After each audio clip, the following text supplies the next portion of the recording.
You're right, There's Larry. a lot to cover within these debates. She was fired up in that They're really debate. talking about the lockdowns in Michigan because people are accusing Gretchen Whitmer of locking them down too long, our kids out of school too long. In New York, the focus was really on crime. And with Fetterman, because he suffered that stroke about 5 months ago, everyone was tuning in to see if he was going to be able to handle himself properly. Right, because only one debate. It was last night in the Commonwealth of Pennsylvania. And so much is on the line because statistically they are in a dead heat. And the question was, how would Mr. Fetterman do after having had the stroke? And of course, his campaign came out a couple of days ago and said, don't expect him to do really well because this is Dr. Oz's department. Dr. Oz has been on TV for 20 seasons. He's going to be great. Well, as it turns out, we're going to play you some... He has the experience. He's lieutenant governor. Well, yeah, for a term, that's right. And so the big question is, how recovered was he?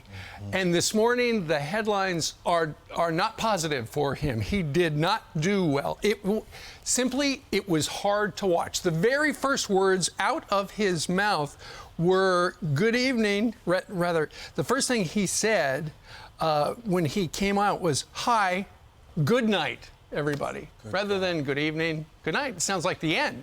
Sounded like a mistake. Let's take a look at that moment and almost right there. And the flip-flopping on fracking.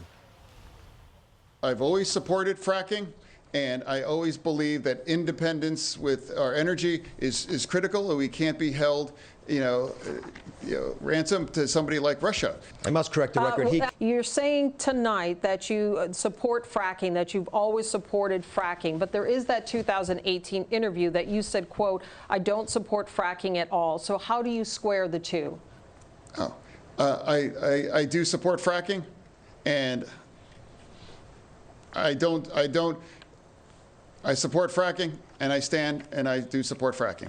Okay, thank you, Mr. Fetterman. I'm sorry, Lisa, but there's not just a statement you read. There are multiple pictures of him signing a moratorium. We have to move on. But we have to get the fundamentals of the truth out here. John Fetterman over and over again took positions against energy.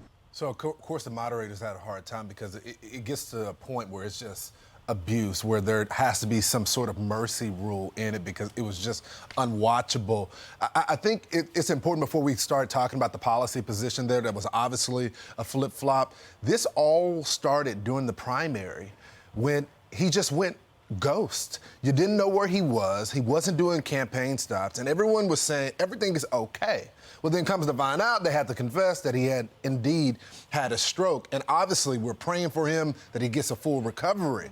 But it comes to a point where, does the power mean that much more? I mean, you cannot watch that debate and not come to the conclusion that his health and recovery should be his top priority. And then you get into the policy position, which he clearly could not defend on that stage. It was painful to watch. They asked about a doctor's report, and he said, I think standing up here is being transparent enough, actually showing up for this debate. His speech and his hearing problems were definitely evident. He was missing words and pausing awkwardly at times. And then he had to rely on the closed captioning so that he could follow the conversation, and he stumbled over words. But when it comes to the issues, to your point, when you're in the fracking industry in that state, which is the majority of their economy in Pennsylvania, and he said in 2016, when he unsuccessfully ran for Senate, that he called for a moratorium on fracking, and then he said it again in 2018, as Dr. Oz was pointing out and the moderators were pointing out. But now he says, I've always supported fracking. It's not true. Yeah, it is not. But last night he made it very clear in his response, I'm for fracking, even though they called him on it. But do we believe the Fetterman of this year or the Fetterman of 2016 and Politicians oftentimes change their position, but it was hard to watch, and you've got to figure on this Wednesday morning, whoever in the campaign thought it was a good idea that he do that debate last night, they're probably saying, what everybody's saying, what were you thinking? Yeah. You wonder whether it is just the auditory. They thought that they could accomplish it. They didn't want to do any of them. But how much of it had to do with the stroke, and how much did it have to do with the fact that he had positions that were hard to defend, and in particular, the fracking thing and crime and stuff like that. Yeah, I mean, he said taxpayers need to pay for injection sites for drugs. He said no restrictions on abortion in the past. He supports sanctuary cities. And Dr. Oz said Fetterman is far too left, and he did say, I would support President Trump if he decides to run again. I'm Steve Doocy. I'm Brian Kilmeade. And I'm Ainsley Earhart. And click here to subscribe to the Fox News YouTube page to catch our hottest interviews and most compelling analysis.